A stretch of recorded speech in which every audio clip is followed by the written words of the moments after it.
I put out a video in an attempt to stand up for Zenless Zone Zero, do irreparable damage to my reputation outside of the ZZZ space, and this is the update I'm left with? I should have never left Girls Frontline 2. In my video covering the initial reveal of the Ellen Joe buffs for Zenless Zone Zero's version 2.0, I specifically mentioned how I figured that 2.0 wouldn't have the same impact or massive turnaround for the game as we saw with Wuthering Waves version 2.0 and Renacida. With that being said, I was looking forward to playing the update and what it could mean for the game going forward anyway. Having experienced the entire main story content, as well as most of the other features in this patch, I can say comfortably that Zenless Zone Zero 2.0 is very okay. And that's kind of about it. I'm going to go into why as we proceed into this video. Just a quick disclaimer, my video will not be covering the anniversary rewards or event content added in this version. These elements are temporary to the game as a whole and should act more as icing on the cake anyway, so if the cake isn't worth eating, the icing isn't going to be able to carry it.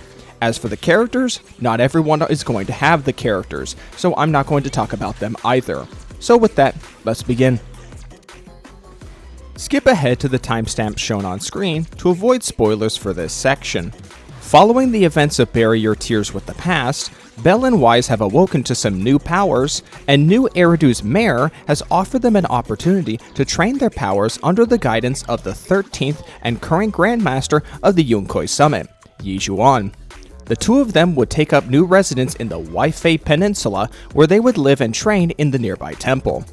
During their time in the peninsula, they would also be looking into leads of their missing teacher, whom the mayor has also informed them of her possible presence in the nearby area. Waifei Peninsula itself is a town whose economy is fueled by the mining of porcelain, a valuable, ether-resistant material used in manufacturing that is mined from the nearby Lemnian Hollow. Lemnian, you dumbass. The conflict of 2.0 revolves around the exaltist cults manipulating and astroturfing the public opinion of the local TOPS partner businesses overseeing the mining operations and staff into believing they are being taken advantage of for their pre-existing medical conditions following the fall of the old capital. The exaltists would offer an alternative medicine at a cheaper price for the workers and would turn public opinion against the mega corporations. Little did they know that they would be soon used for sacrifice rituals, as the medicine they were offered contained miasma, a concentrated substance of biohazardous ether material found in abundance in the Lemnian Hollow. Lemnian, you dumbass. That causes hallucinations and accelerates ether corruption in its victims. With the assistance of the Yunkai Summit and a temporary alliance with the local TOPS executive, Damien, the twins would put a stop to the rituals and take down the head priest. However, little do they know how ineffective their efforts were, as the Exaltist leader survived the fight and has managed to pull memories from Yi Zhuan's past that he intends to use for an even bigger disaster yet to come. So that's my summary of the story. As for my opinions of the story itself, I'm left unimpressed. The biggest problem is the pacing. The story spends too much time developing and explaining the history of Waifei Peninsula and its workers, leaving the development of the characters of Yunkai Summit with slightly less than what I expected was needed to flesh them out. As for the Exaltists themselves, they fare far worse in this regard. The Overseer, whom acts as the primary antagonist in the story, has hardly any screen time, and while they are still alive by the end of it, and could therefore be fleshed out in future game versions, that doesn't really do anything for me right now in the version I am currently playing. The only new character whom I liked in the story was the TOPS representative, Damien, acting as a red herring and soon-to-be unlikely ally for our protagonists. His end goals are still up in the air, and I generally find the corporate conglomerate of TOPS to be far more interesting to explore than the fanatical Exaltists. So yeah, this story was a pretty mid 4-hour experience, and while I myself took no issue with the handful of black screens with white text used throughout, this will no doubt draw the wrong attention from those still reeling from its overabundance in Honkai Star Rail. Waifei Peninsula acts as your new hub area and has some quality of life improvements over random play and 6th Stream. Video store management and the scratch tickets, now changed to fortune reading, are both within close proximity and are no longer barred by a loading screen. Down the road, we have a coffee stall in place of the coffee shop, and the process of getting your coffee has been condensed to 2 dialogue options and no cinematic that you need to skip. Beyond that, you have a new temple management system that acts as the means to unlock secondary commissions and side content in the Waifei Peninsula. This is your typical Hoyoverse designed management sim that initially overwhelms you with too much information at the start, then devolves into just time-gated content. You assign bangaboos to make products, sell products, research new products, and to gather materials in the surrounding areas to repeat the process. The side commissions will appear as you reach certain milestones in the temple's level, alongside other major rewards such as currency, resources, temple redecoration options, and access to the other shops in the town, though I am not entirely certain what that last reward actually entails beyond what it just says on the tin. Overall, Waifei Peninsula is an objectively better, more condensed version of 6th Street, with what you need being closer together and no longer barred by loading screens. The only thing missing is access to the HIA training rooms to spend your stamina, which means you will still have to go through several loading screens to spend your stamina.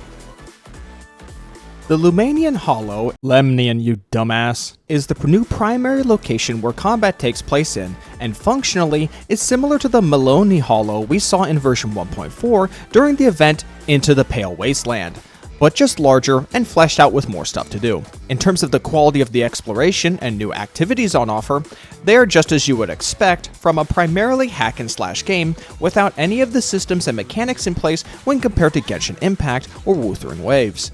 Exploration is hardly a fitting word I would use to describe it, as you are just moving through what is effectively hallways that are interconnected with larger rooms meant for combat encounters. As for puzzles and activities, they don't fare any better with the scarce tools in the toolbox that is ZZZ's game mechanics. A primary exploration tool presented to the player and used throughout the story is effectively a toggle to enable a crosshair to which you just aim at objects of interest and press a button.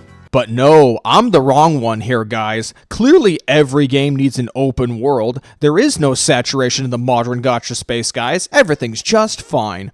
The only real positive I can give the Lemnian Hollow in ZZZ, hey, you said it correctly, good job, is that it is objectively the easiest and fastest open world of any of these games to 100% explore. Not only because of the inherent limitations of the exploration, with how they can design puzzles and hide chests, but also because every map has at least one collectible that reveals all remaining loot in the area, making cleanup much faster than the competition. Quite frankly, I have nothing left to say about this matter, so I'm moving on. A massive positive now available in 2.0 is the ability to delete older cinematics from the player's game files, allowing people to greatly reduce the size of the game. This is an issue I am noticing more and more lately, as every single one of these gacha games rapidly approach or have already broken the 100GB mark, and I contemplate if my PC is worth bloating with all these uncompressed phone games.